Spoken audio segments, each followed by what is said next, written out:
Stranger knocks on their door, devastated family rushes to the cemetery. When we lose someone dear to us, grief is the natural response. It's an overwhelming feeling that can be expressed through shock, anger, disbelief and a sadness that cannot be expressed into words. This pain makes it difficult for us to think, eat, or sleep, and coping with the loss of someone we love can be a great challenge.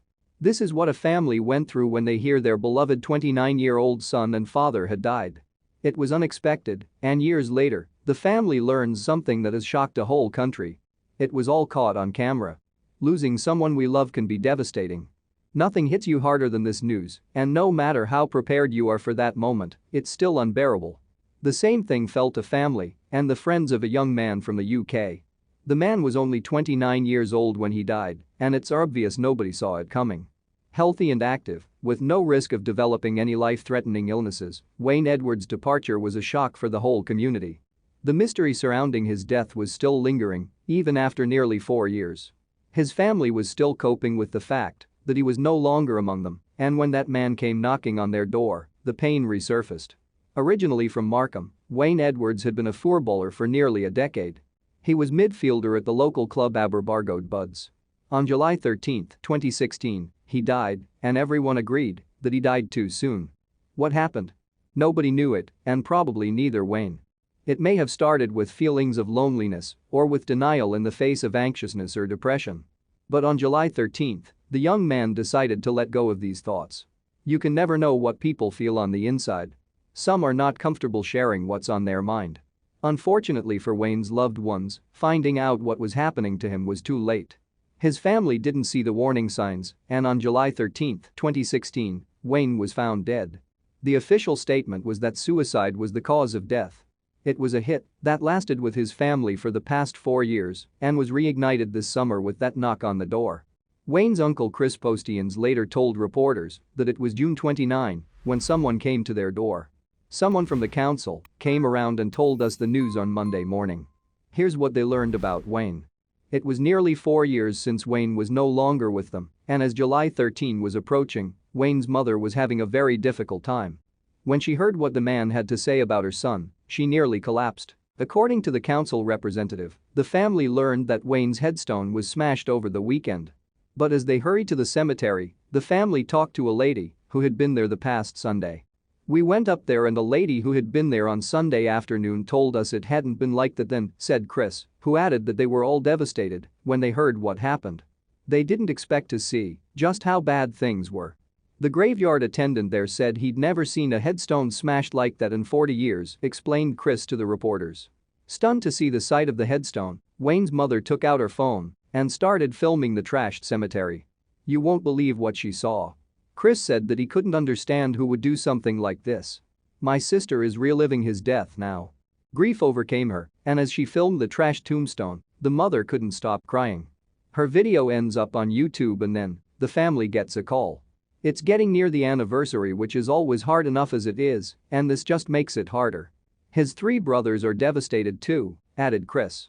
Wayne was a loved person in the community, but could this be a hate crime? We can all agree that you cannot possibly know everything about a person. But everyone knew that Wayne was a great son, brother, friend and footballer. Nobody knew exactly who vandalized the tomb, said Chris, adding one tear-jerking message. I've no idea who did it, but to desecrate someone's grave like that is the lowest of the low, said Chris. Gwent police stated that the damage may have been caused sometime between 11 p.m. on June 26 and 7 a.m. on June 29, but they didn't know who the vandal was. Then, as the Aberbargoed Buds Football Club posted this news about their former player, the family received overwhelming support from the community. Chris recalled how great of an athlete Wayne was. I coached him for a few years, and he was a tough tackling midfielder. He was impressed when the local football club decided to help the family of their former player. Can you please help the family find the culprits who has done this? Wayne was one of our ex-players. Someone has taken a sledgehammer to Wayne's headstone. This has devastated the whole family. I cannot get my head around this, wrote the Aberbargoed Buds Football Club in a post that was shared nearly 1,000 times. Then, this happens. That's awful, what a hurtful thing to do, answered someone to the Facebook post, while another one was appalled by this act. The world makes me so angry.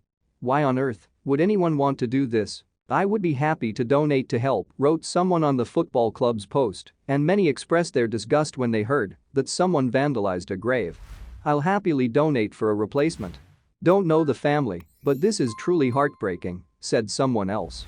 Chris and the family was so overwhelmed with the responses they saw in the football club's post. The response in the last few days shows how much he was liked. He was a caring individual and an all-around nice guy. It shows there are still wonderful people in the world. Someone even started a GoFundMe campaign. Craig Morgan Hill, a friend and colleague of Wayne, set up a GoFundMe campaign to raise £1,500. As a community, many people loved Wayne, and from my perspective as a friend and footballing friend for many years, he's dearly missed, and I hope people get behind it, he wrote. In less than a week, members of Wayne's former club have raised over £1,100. The family hopes this wasn't a hate crime, but they're still suspicious since the graveyard was out of the way, explains Chris. Hopefully, it wasn't malicious and was a random act of vandalism. "The graveyard is out of the way, it's not somewhere you'd pass by," stated Chris in the interview. "We are obviously shocked and very concerned about this act of mindless vandalism. Our thoughts are with the family at this time," stated a spokesman for Carefully Counsel.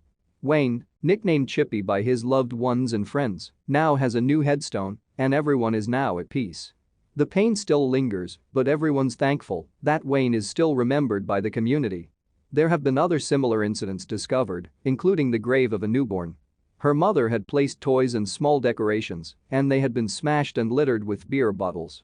"It's immoral and shows a complete lack of respect for other people," said the mother who had buried her 13-month-old baby girl. Unfortunately, in most cases, vandals are not caught, and these incidents only add to the pain families are feeling after their loss. Thank you for watching this fantastic story. Please tap one of the 2 videos on your screen for another amazing Wonder Stories.